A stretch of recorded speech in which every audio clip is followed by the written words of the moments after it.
ایک آدمی کو بڑی خواہش تھی کہ میرے یہاں ایک لڑکا پیدا ہو، لیکن بیوی حمل سے تھی کہ اس آدمی کا انتقال ہو گیا۔ تو پڑوس کے ایک شخص نے خواب میں دیکھا اس آدمی کو کہ وہ آدمی جہنم میں، یعنی اللہ کے عذاب میں مبتلا ہے، کہ جب اس کی بیوی حمل سے تھی، جب بیوی نے ایک لڑکا جنا اور کچھ سالوں کے بعد اس لڑکے کو جب مکتب میں داخل کیا تو پھر اسی آدمی نے خواب میں دیکھا کہ وہ آدمی اب جنت میں ہے۔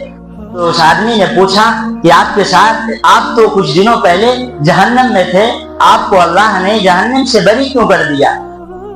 تو اس آدمی نے کہا